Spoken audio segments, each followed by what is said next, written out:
All right, welcome back. Today we're going to explore square root parent function a little bit. I'm going to flip back and forth between these notes and Desmos. Desmos has some pretty good graphing tools for me to use, so I'm going to utilize that. You'll want to definitely copy down what you see in the Desmos emulator on your notes page here, even though I will not be doing that myself.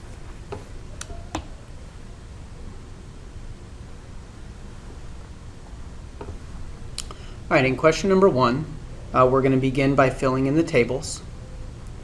So notice here I have got two specific tables, one for the parent function, y equals the square root of x, and 2 for the transform function, the square root of x minus 4 minus 2. So the first table you're going to fill in on your notes page will be these values. I've chosen these values because they turn out to be the nicest values that you can get out of the table. And plus they show up on the grid over here as well. All right, I'm going to go ahead and set the graph. We'll get back to transformations and domain and range in just a second. So notice that the red is the parent function and the green is the transformed function. So we're going to utilize this to help us out here. So notice here that we have a transformation from this point to this point right here. So that means we've moved down 2 and to the right 4. And that is confirmed by looking at our values of h and k located here.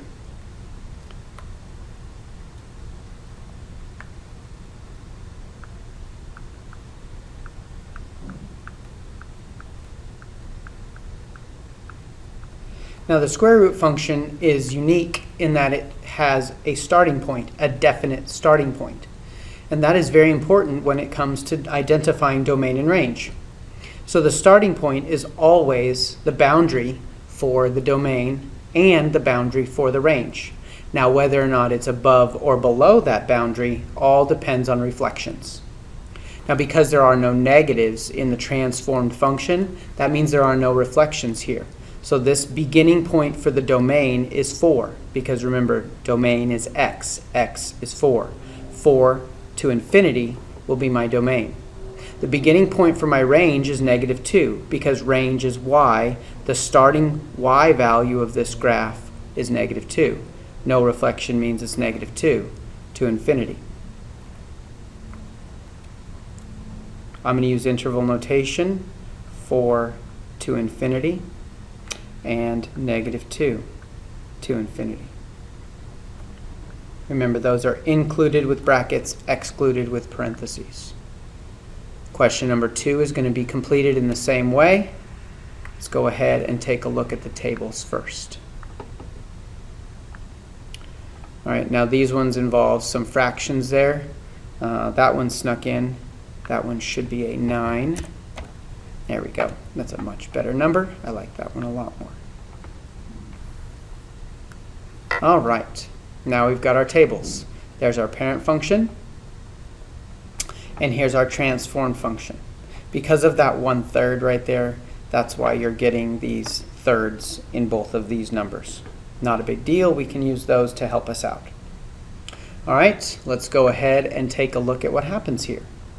So I have a transformation down 4. That's consistent with this -4, which is on the outside. That would be my k value. Moving to the left 2, again, that's consistent with this +2 on the inside. And then it looks compressed, because compressed by a value of 1/3, and then of course it's reflected because of the negative. So we've got all of those transformations to fill in, so let's fill them in now. So I'm going to start from left to right, even though I did that reverse in the notes there. Reflect vertically. And remember, that's over the x-axis, but I'm going to call it vertically. Remember, because it's on the outside, it's a vertical compression. And remember, that value is 1/3, or it's a compression of 3. Left 2. And down 4. Sorry. Now I'm going to use only the table or the equation this time to get my domain and range, so that you guys can see what I'm looking at here. What I'm actually looking at here is the vertex form, y equals a root x minus h plus k, vertex form of the square root parent function, where the vertex is -2, -4. Now, you'll also notice that this is the starting point for both the domain and the range. This is the starting point of the graph. Remember, we go back to the graph right now. The starting point is -2, -4. And remember, that boundary is the boundary for the domain and the range. Now, there is a reflection here, so we have to remember that that reflection is going to give us a change. And we have to remember which change it's going to be applied to. Because this is a vertical reflection, I will be shifting from up to down, which means that my values that will be affected will be my range values, not my domain values. So this is still -2 to infinity. But now this time my range, because it got flipped from up to down, is going to be -infinity to -4. Let's go back to the graph and let's confirm that one more time. All right, so down here below, you'll notice that my starting point is -2, but the graph goes in the direction to the right, which is why it's -2 to infinity. You'll also notice that my range value begins at -4, but because the graph now goes downward due to the reflection, now I begin with the smallest value, which is no longer -4, but instead -infinity. So -infinity to -4 is my answer. All right, back to my notes. Question number 3.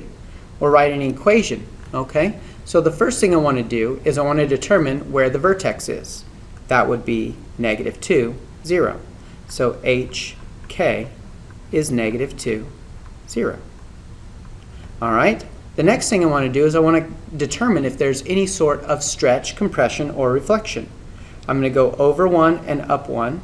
And I remember that from my critical values that is a critical value on the parent function, which means there will be no stretch or no reflection or no compression. The reflection would be seen if the graph was moving downward instead of upward or leftward instead of rightward. Okay? So now I can go ahead and fill in my equation. That's y equals x plus 2. Remember, the boundary is my starting point for both my domain and my range. Remember from our previous example, that is also the vertex. So the x value, -2 to infinity, and my range, my y value, 0 to infinity. All right, question number 4 brings in a new value, and that value is b. Remember, A is a vertical stretch or compression on the outside, but B is a horizontal stretch or compression on the inside. At first glance, I would state that the transformations here would be a horizontal compression of 2 and a left motion of 4. We're going to go ahead and explore this in Desmos. So, bringing this one up, notice no tricks here, 2x plus 4. It only shifted to the left 2, not 4 units. And that brings up a very, very important point that we need to fill in right now. Whenever you see transformations which include the value b, remember b would be inside with the parent function, you've got to remember that the coefficient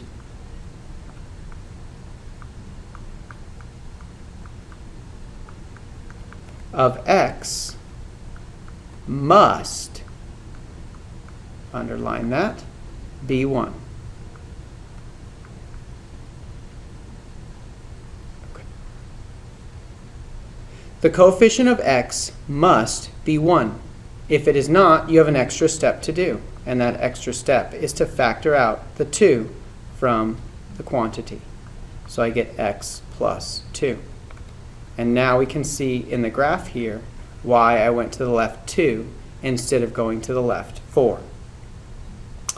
Okay, so now back to my transformations. That's a horizontal compression of 2 and a left motion of 2 as well. Now from looking at this, originally we would say that we've got a reflection, a compression, and a leftward movement 15. Again, using Desmos to help confirm what we're doing here, you'll notice I didn't move 15 at all. Instead, it looks like I moved 3. And I didn't move left, instead I moved to the right. So now we've got to really explore what happens here so that we understand clearly what it is that is actually going on. So we go back to that question, the coefficient of x must be 1, or that statement, the coefficient of x must be 1. And because it's not, we must begin by factoring it out. So if you factor a -5 from -5x, you get x. And if you factor a -5 from 15, you get -3. So what originally looked like a leftward motion is not left at all, it's actually right. So now let's go ahead and talk about it. I'm going to call it a horizontal reflection. Remember, that just means that I'm going to be flipping it over the y-axis. I have a compression horizontally of 5, and I moved to the right 3 units. You're going to find that a lot of this unit is going to be helpful if you can confirm what you're doing by looking at the graph. Your Desmos tool is going to be useful, but also your graphing calculator will be able to do the same things as well. It'll help you confirm what you're looking at. I'm going to designate question number 6 as a you do question. So please be ready to share what you've got in that particular problem tomorrow. It's pretty straightforward. I did take out a lot of the guesswork for you. And we're going to take a look at question number 7 right now, and we'll begin again in Desmos. And we're going to take a look at how the two graphs compare to one another. Because the transformation you're supposed to be doing is from one to the other, not from the parent function to one or the parent function to the other. So we have to figure out what happened here. How much did it move? How much did it stretch? How much did it compress? So the first thing I'm going to look at here is I'm going to look at the movement. I start over here with the red at 3. And then I move all the way over here to the blue to -2. So that means I moved to the left 5. I notice that this one is stretched, but so is this one, okay? So I've got something going on here, but neither of them are the parent function without a stretch. So I got to figure out how much more stretched the blue one is than the red one. And I'm going to go over there and I'm going to compare the 2 to a 4. Well, 4 is 2 times as big as 2 is, so that means I have a vertical stretch of 2 units. So that means I went vertical stretch by a factor of 2, and I went left 5 units. And that's how we solve those problems. The most important thing that you're going to want to do here is be able to visualize the square root parent function. You're also going to want to be able to utilize the value of h and k to help you determine domain and range. Because remember, h and k is the definite starting point of this particular parent function.